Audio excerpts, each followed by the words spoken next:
Meno Warriors, welcome to Menopause Monday. My name is Kate, if you've not met me before, and I do a weekly video about menopause related things every Monday, and welcome to my channel. My purpose with this is to instill belief in you that you can absolutely thrive through the menopause.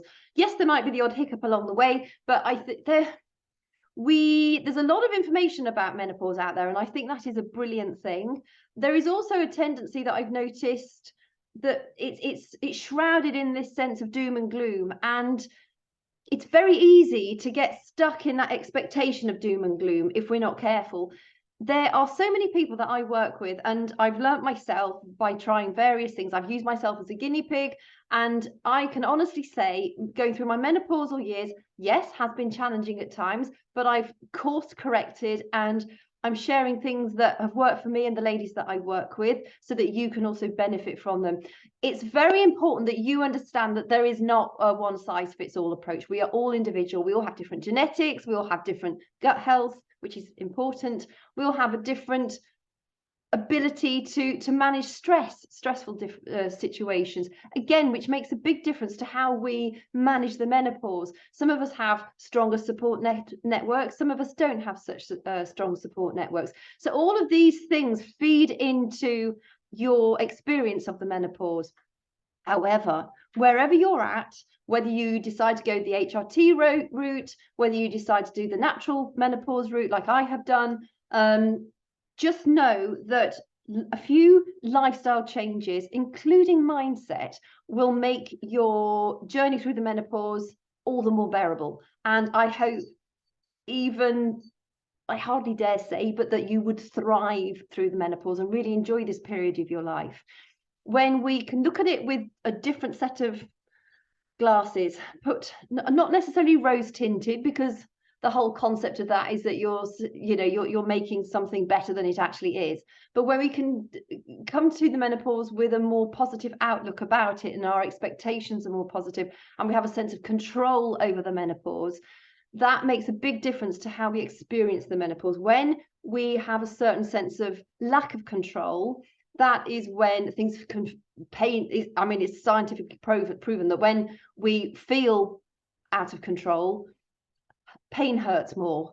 Our immune system doesn't function as well. We just don't function as strongly as we could do. Whereas when we feel we have some control over how we are experiencing this, it puts you in the driver's seat, and it also has positive consequences, positive knock-on experiences as a result of taking on a more, I hardly dare say proactive mindset, but a more positive mindset that then leads you into action.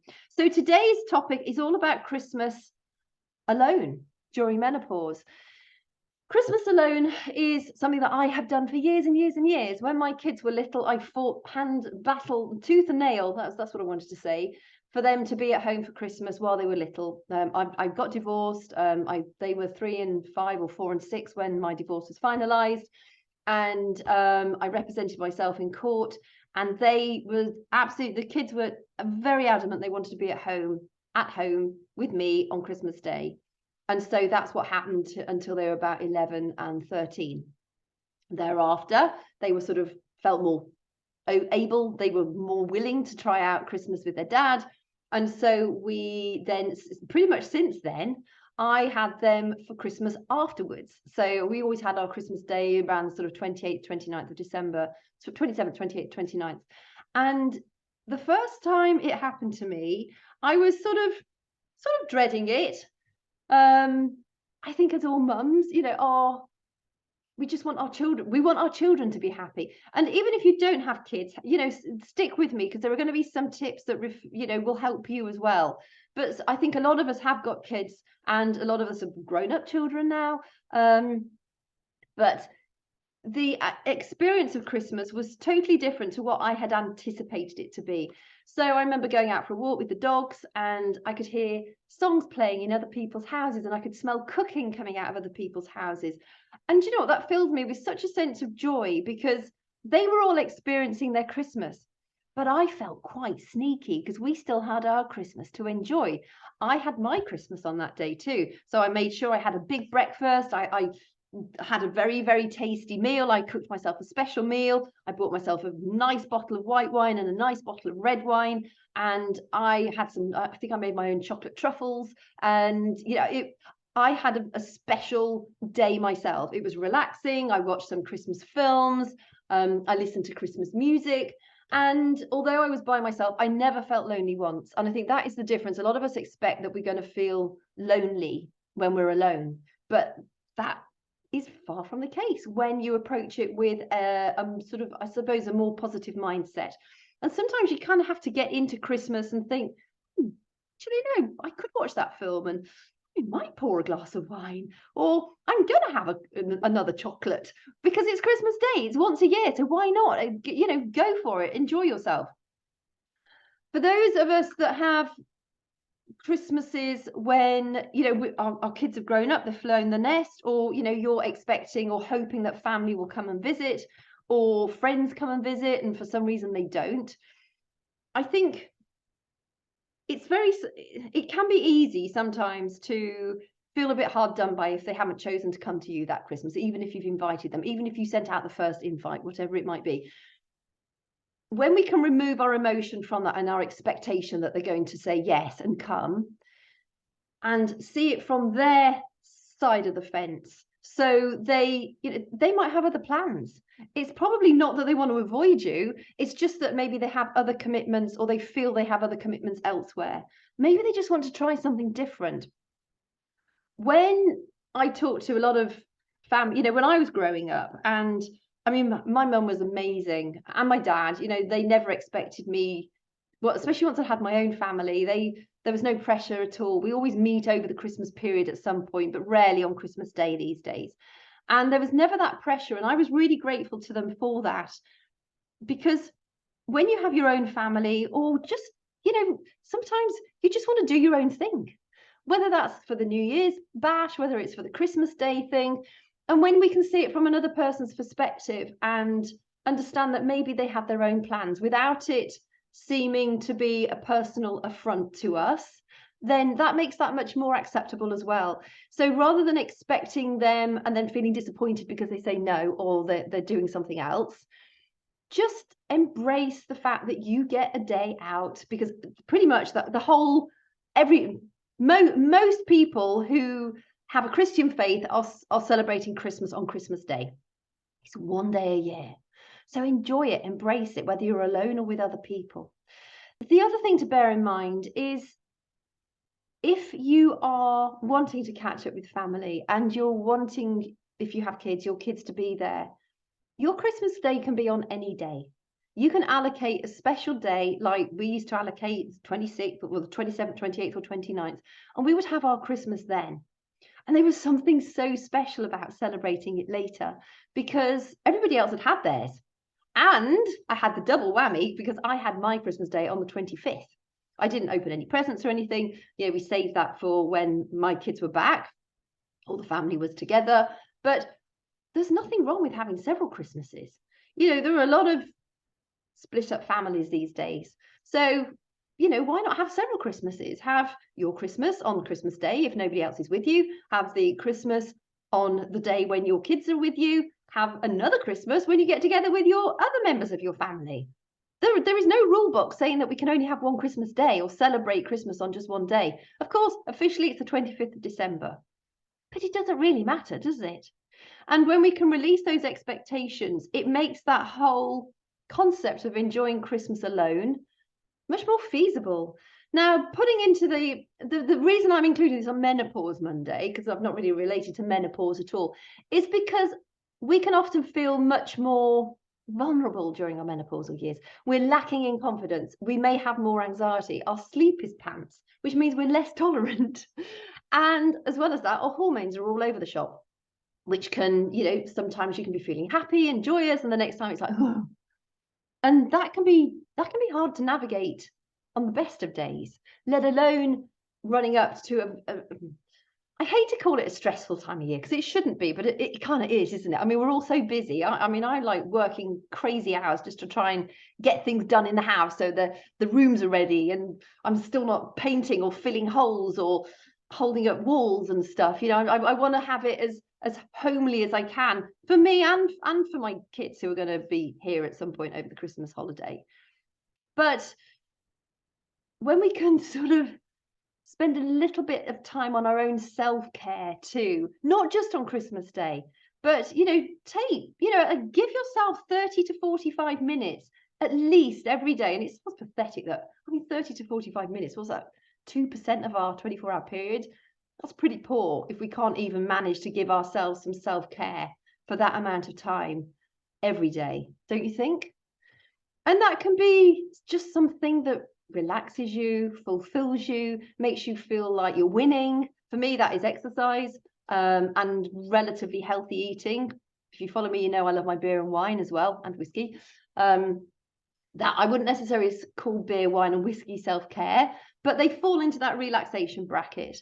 And it's important that you've got that balance of things that are going to help to relax you and that you really enjoy, but also things that you know are going to help you manage stress more effectively, like exercise does. Getting outside for a really good brisk walk, that helps you manage stress more effectively, helps you sleep better. Vitamin D is essential for us to sleep better. If you're struggling with your sleep in the menopause, make sure that you're getting a minimum of 20 minutes ultraviolet exposure every day. If you are taking if you're taking a vitamin D supplement, make sure you're also adding magnesium into that. We need magnesium in our bodies to help synthesize vitamin D. It's also important for our calcium synthesis. There's a lot of different types of magnesium.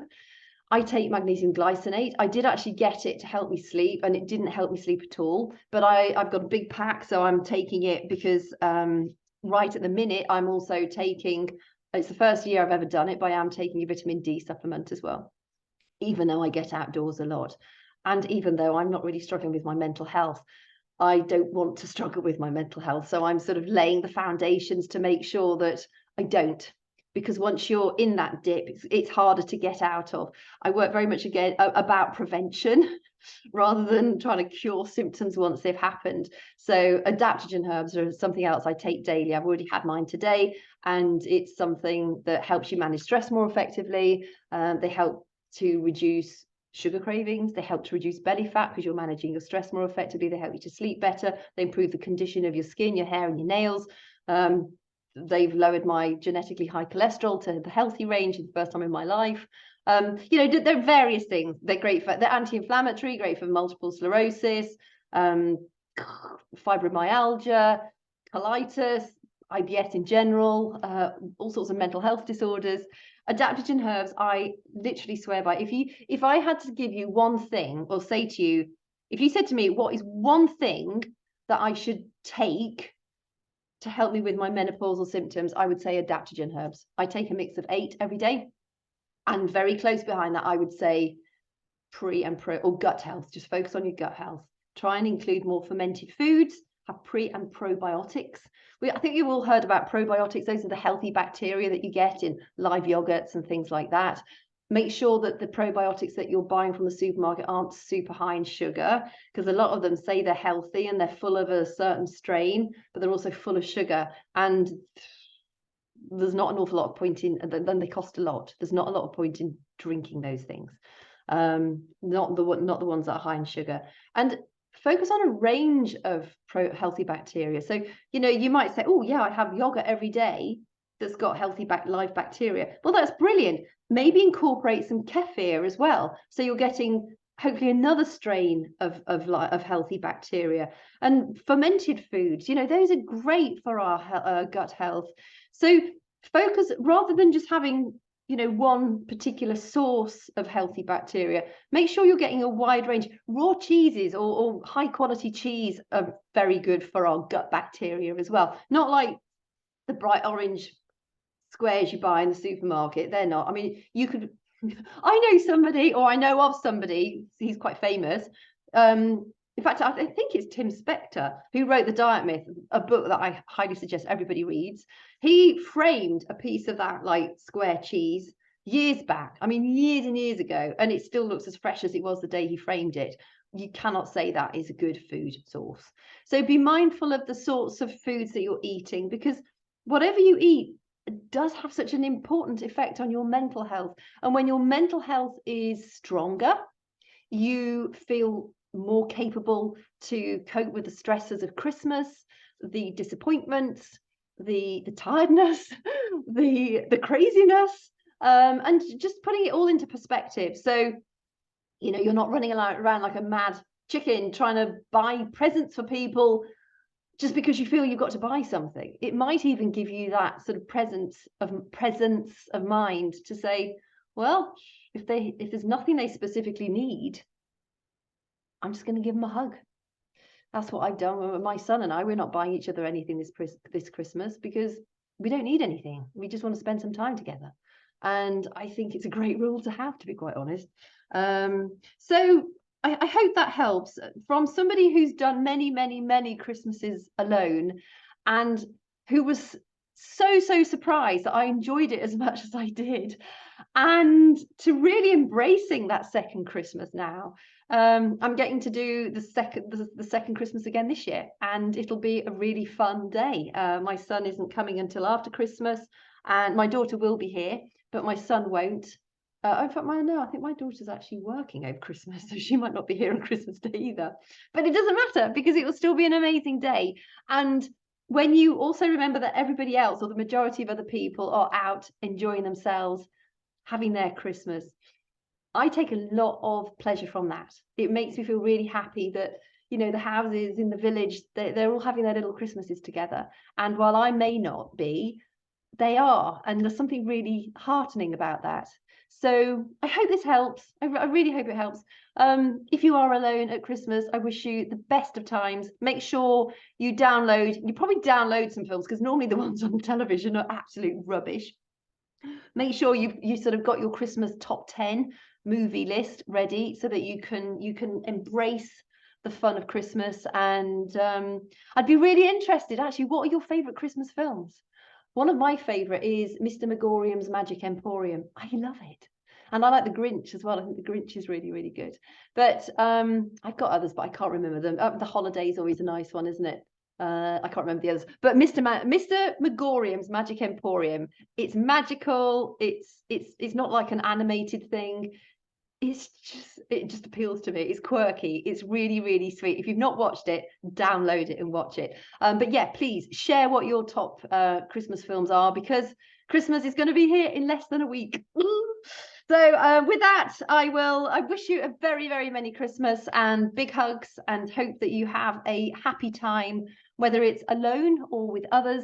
And I will look forward to talking to you next Monday, and thank you for your company.